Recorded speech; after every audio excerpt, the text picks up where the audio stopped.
আসসালামু আলাইকুম প্রিয় ভিউয়ার্স, প্রথমে জানিয়ে দেব আমাদের হাতে থাকা সর্বশেষ আন্তর্জাতিক সংবাদ শিরোনাম। 2000 কিমি দূর থেকে ছোড়া ক্ষেপণাস্ত্র আঘাত আনল ইসরায়েলে। এদিকে প্রলোভন দেখিয়ে আফ্রিকানদের যুদ্ধে যেতে বাধ্য করছে ইসরায়েল। এবার ইসরায়েলের মধ্যাঞ্চলে প্রথমবারের মতো হুতিদের ক্ষেপণাস্ত্রের আঘাত। অন্যদিকে ফিলিস্তিন রাষ্ট্র প্রতিষ্ঠা না হলে ইসরায়েলের সঙ্গে সম্পর্ক স্বাভাবিক করবে না রিয়াদ। আরও জানিয়ে দেব আবারও ট্রাম্পকে লক্ষ্য করে গুলি। সর্বশেষ জানিয়ে দেব মার্কিন যাজক ডেভিড লিনকে মুক্ত করে দিল চীন। এতক্ষণ শুনছিলেন সংবাদ শিরোনাম, এখন বিস্তারিত। তার আগে আমাদের ভিডিওটি ভালো লেগে থাকলে লাইক, কমেন্ট এবং সাবস্ক্রাইব করবেন এবং কে কোথা থেকে দেখছেন কমেন্ট করে জানিয়ে দেবেন।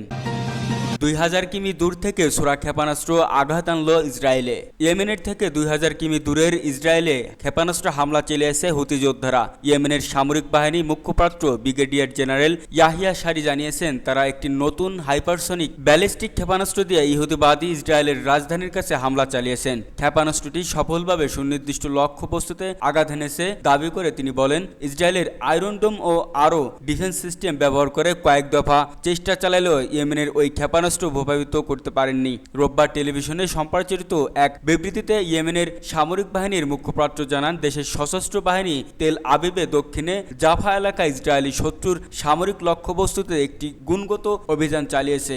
এই হামলায় ইয়েমেনের সামরিক সক্ষমতা প্রকাশ করেছে। জেনারেল সারি বলেন, ইয়েমেনি বাহিনী নতুন একটি হাইপারসনিক ক্ষেপণাস্ত্র দিয়ে অভিযান চালিয়েছে, যা শত্রুর প্রতিরক্ষা ব্যবস্থা এড়িয়ে লক্ষ্যবস্তুতে পৌঁছাতে সক্ষম হয়। ইসরায়েলের ক্ষেপণাস্ত্র প্রতিরক্ষা ব্যবস্থা এই ক্ষেপণাস্ত্রকে প্রতিহত করতে ব্যর্থ হয়েছে। জেনারেল সারি বলেন, ইয়েমেনের থেকে 2040 কিলোমিটার দূরে এই ক্ষেপণাস্ত্র মাত্র 11.5 মিনিটে পৌঁছে যায়। এতে ইহুদিবাদীদের মধ্যে রাষ্ট্রীয়ভাবে ভীতি এবং আতঙ্ক ছড়িয়ে পড়ে। ইসরায়েলি বাহিনী সাইরেনের শব্দে ব্যাপক হুড়োহুড়ি করে অন্তত 20 লাখ ইহুদিবাদী আশ্রয় কেন্দ্রে অবস্থান নেয়। ইসরায়েলের ইতিহাস এটি প্রথম এ ধরনের ঘটনা। জেনারেল সারি বলেন, ইহুদিবাদী ইসরায়েলের শত্রুদের বিরুদ্ধে ইয়েমেনের সামরিক বাহিনী ও অভিযান পরিচালনা করছে, তার পঞ্চম ধাপের অংশ হিসেবে এই ক্ষেপণাস্ত্র হামলা চালানো হয়েছে। তিনি জানান, আমেরিকা এবং ইসরায়েলের ক্ষেপণাস্ত্র প্রতিরক্ষা ব্যবস্থা ভেদ করেই হাইপারসনিক ক্ষেপণাস্ত্র ইসরায়েলের ভেতরে আঘাত করেছে। গাজার জনগণের প্রতি ধর্মীয়, নৈতিক ও মানবিক দায়িত্ব থেকে সহিংস প্রকাশের জন্য ইয়েমেনিরা ইহুদিবাদীদের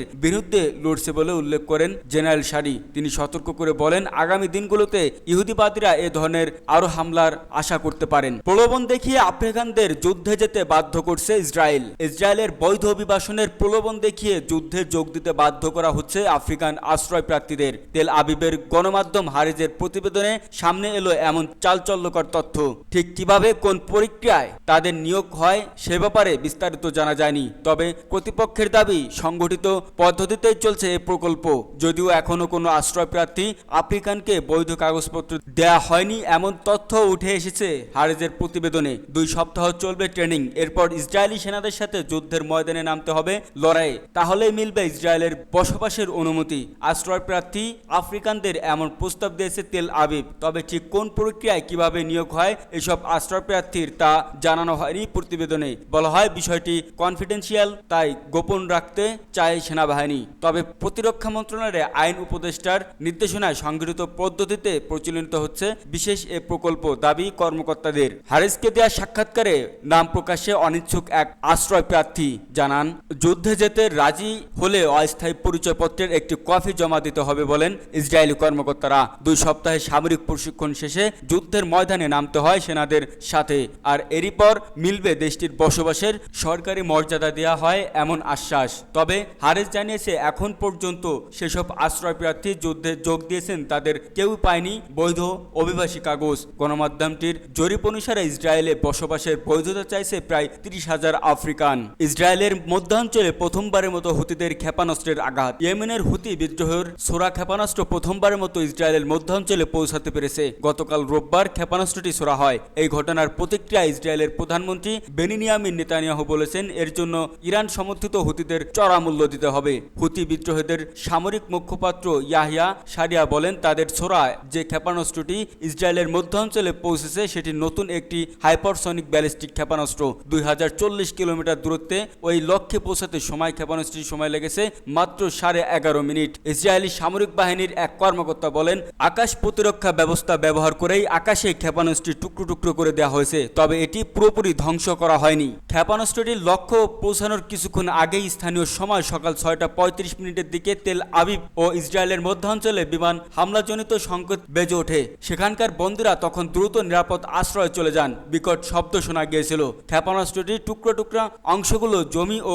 পাশের একটি রেল স্টেশনে পড়েছে। এ ঘটনায় সরাসরি কোনো হতাহতের ঘটনা ঘটেনি, তবে তড়িঘড়ি করে নিরাপদ আশ্রয়ে যাওয়ার সময় 9 জন হালকা আঘাত পেয়েছেন। বার্তা সংস্থা রয়টার্সের সাংবাদিক কর্মী ইসরায়েলের মধ্যাঞ্চলে একটি খোলা মাঠ থেকে ধোঁয়া উঠতে দেখছেন। মন্ত্রিসভার সাপ্তাহিক বৈঠকে ইসরায়েলি প্রধানমন্ত্রী বেনিয়ামিন নেতানিয়াহু বলেছেন, হুতিদের বোঝা উচিত ছিল যে ইসরায়েলের উপর হামলা হলে দেশটি চড়া মূল্য আদায় করে নিতে পারে। গত বছরের অক্টোবরে গাজায় যুদ্ধ শুরুর পর থেকে হুতি বিদ্রোহীরা ইসরায়েলকে লক্ষ্য করে বরাবরই ড্রোন ও ক্ষেপণাস্ত্র ছুড়েছে। ফিলিস্তিনিদের সঙ্গে একাত্মতা প্রকাশ করে এসব হামলা চালানো হচ্ছে বলে দাবি সশস্ত্র গোষ্ঠীটির। গত জুলাই মাসে প্রথমবার তেল আবিবে ড্রোন হামলা চালায় হুতিরা। ওই হামলায় এক ব্যক্তি নিহত হন, আহত হন 4 জন। এর জবাবে ইয়েমেনের হুদেইয়া বন্দরের কাছে হুতি বিদ্রোহীদের লক্ষ্য করে বিমান হামলা চালায় ইসরায়েল। এতে 6 জন নিহত হন, আহত হন 80 জন। এর আগে কখনো হুতিদের ছোড়া কোনো ক্ষেপণাস্ত্র ইসরায়েলি আকাশসীমার এতটা গভীরে প্রবেশ করতে সক্ষম হয়নি। হুতিদের সামরিক শাখার মুখপাত্র ইয়াহিয়া সারিয়া বলেন, 7 অক্টোবর যুদ্ধের 1 বছর পূর্তি এবং হুদেইদা বন্দরে হামলার জবাবে ভবিষ্যতে আরও হামলার আশঙ্কা করতে পারে ইসরায়েল। হুতিদের গণমাধ্যম কার্যালয়ের প্রধান নাসরুল্লাহ আমির সামাজিক যোগাযোগ মাধ্যমে এক্সরে টুইটার গতকাল একটি পোস্ট দিয়েছেন। সেখানে তিনি লিখেছেন, 20টি ক্ষেপণাস্ত্র প্রতিহত করার পর একটি ক্ষেপণাস্ত্র ইসরায়েলে পৌঁছাতে সক্ষম হয়েছে। এটিকে সূচনাপূর্ব বলে উল্লেখ করেছেন তিনি। ফিলিস্তিন রাষ্ট্র প্রতিষ্ঠা না হলে ইসরায়েলের সঙ্গে সম্পর্ক স্বাভাবিক করবে না রিয়াদ। একটি স্বাধীন ফিলিস্তিন রাষ্ট্র প্রতিষ্ঠার আগ পর্যন্ত গাজা ইসরায়েলের যুদ্ধ পরবর্তী কোনো পরিকল্পনা সমর্থন না দেওয়ার ঘোষণা দিয়েছে সংযুক্ত আরব আমিরাত। এদিকে সৌদি আরবের পক্ষ থেকে জানানো হয়েছে, ফিলিস্তিন রাষ্ট্র প্রতিষ্ঠা না হলে ইসরায়েলের সঙ্গে সম্পর্ক স্বাভাবিক করবে না রিয়াদ। গত শনিবার সামাজিক যোগাযোগ মাধ্যম এক্সরে দেওয়া এক পোস্টে আমিরাতের পররাষ্ট্রমন্ত্রী আব্দুল্লাহ বিন জায়েদ আল নাহিয়ান বলেন, একটি ফিলিস্তিন রাষ্ট্রের প্রতিষ্ঠা ছাড়া গাজায় যুদ্ধ পরবর্তী পরিকল্পনায় সমর্থন দিতে প্রস্তুত নয় সংযুক্ত আরব আমিরাত। যখন একটি ফিলিস্তিনি সরকার গঠিত হবে, যে সরকার ফিলিস্তিনি জনগণের আশা আকাঙ্ক্ষা পূরণ করতে পারবে এবং সততা, যোগ্যতা, স্বাধীনতা ও সম্মানের সঙ্গে পরিচালিত হবে, আরব আমিরাত তাকে সব ধরনের সহায়তা দিতে পুরোপুরি প্রস্তুত থাকবে। এদিকে সৌদি আরবের সাবেক গোয়েন্দা প্রধান প্রিন্স তুর্কি আল ফয়সাল বলেছেন, যতক্ষণ পর্যন্ত একটি স্বাধীন ফিলিস্তিন রাষ্ট্র প্রতিষ্ঠা হবে না, ততক্ষণ পর্যন্ত ইসরায়েলের সঙ্গে সম্পর্ক স্বাভাবিক করবে না সৌদি আরব। আবারও ট্রাম্পকে লক্ষ্য করে গুলি। যুক্তরাষ্ট্রের ফ্লোরিডা অঙ্গরাজ্যে ওয়েস্ট পাম বিচ এলাকায় একটি মাঠে গলফ খেলছিলেন ডোনাল্ড ট্রাম্প। ওই মাঠের কাছেই গোলাগুলির ঘটনা ঘটে, তবে নিরাপদে আছেন ট্রাম্প। গোলাগুলি ও ট্রাম্পের নিরাপদে থাকার ঘটনা নিশ্চিত করেছেন তার প্রচার শিবির। তবে এই গুলি কে চালিয়েছে তা এখনও জানা যায়নি। ট্রাম্পকে লক্ষ্য করেই যে গুলি চালানো হয়েছে তাৎক্ষণিকভাবে এমন আভাসও পাওয়া যাচ্ছে না। কয়েকটি গণমাধ্যমের প্রতিবেদনে বলা হয়েছে, ওই গলফের মাঠের কাছে বাগবিতণ্ডায় জড়িয়েছিলেন 2 ব্যক্তি। তারাই একে অপরের উপর গুলি চালিয়েছে। তারপরই ওই গোলাগুলি ট্রাম্পের নিরাপত্তার জন্য বড় উদ্বেগ বিষয়, কারণ মাত্র 2 মাস আগেই পেনসিলভানিয়া অঙ্গরাজ্যে এক নির্বাচনী সমাবেশে বক্তৃতা দেওয়ার সময় তার উপর গুলি চালানো হয়। সে সময় অল্পের জন্য প্রাণে বেঁচে যান তিনি। গুলিতে কানে আঘাত পেয়েছিলেন ট্রাম্প। যুক্তরাষ্ট্রের সাবেক প্রেসিডেন্ট। দেশটিতে বর্তমান ও সাবেক প্রেসিডেন্টের নিরাপত্তার দায়িত্ব পালন করে সিক্রেট সার্ভিস। পেনসিলভানিয়ার ঘটনার পর এই বাহিনীর সক্ষমতা নিয়ে বড় সমালোচনা দেখা দিয়েছিল। এর জেরে পদত্যাগ করতে হয়েছিল বাহিনীর প্রধানকে। এছাড়া অন্তত 5 সদস্যকে প্রশাসনিক ছুটিতে পাঠানো হয়েছিল।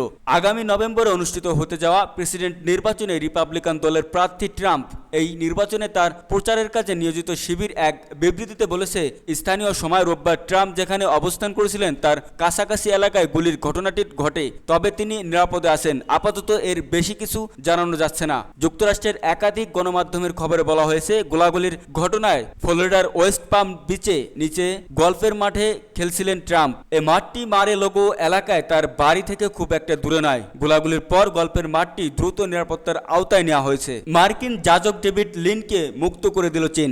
মার্কিন যাজক ডেভিড লিনকে মুক্ত করে দিয়েছে চীন। 2006 সাল থেকে তিনি চীনের চীনের কারাবন্দী ছিলেন। 68 বছর বয়সী ডেভিডের কারামুক্তির খবর জানিয়েছে যুক্তরাষ্ট্রের পররাষ্ট্র মন্ত্রণালয়। প্রতারণার দায়ে ডেভিডকে যাবজ্জীবন কারাদণ্ড দিয়েছিল চীন। ওয়াশিংটনের পক্ষ থেকে বরাবর বলা হয়েছে যাজক ডেভিডকে ভুলভাবে আটকে রেখেছে চীন। অনেক বছর আগে থেকেই ডেভিডের মুক্তি চেয়ে আসছিল মার্কিন প্রশাসন। যুক্তরাষ্ট্রের পররাষ্ট্র মন্ত্রণালয়ের মুখপাত্র বলেন, চীনের কারাগার থেকে ডেভিডের মুক্তির ঘটনাকে স্বাগত জানাই। তিনি যুক্তরাষ্ট্রে ফিরেছেন। প্রায় 20 বছরের মধ্যে প্রথমবারের মতো পরিবারের সদস্যদের সঙ্গে দেখা করার অপেক্ষায় আছেন। এর আগে ডেভিডের মেয়ে আলিস সংবাদ মাধ্যমকে বলেন, তার বাবার স্থানীয় সময় রোববার টেক্সাসে পৌঁছানোর কথা রয়েছে। তিনি বলেন, আমি কতটা খুশি সেটা ভাষায় প্রকাশ করতে পারবো না। শুধু ডেভিড নন, চীনের কারাগারগুলোয় আরও কয়েকজন মার্কিন নাগরিক বন্দী আছেন। গুপ্তচর ভিত্তির অভিযোগে 2016 সাল থেকে মার্কিন ব্যবসায়ী কাইলি কে বন্দী করে রেখেছে বেইজিং।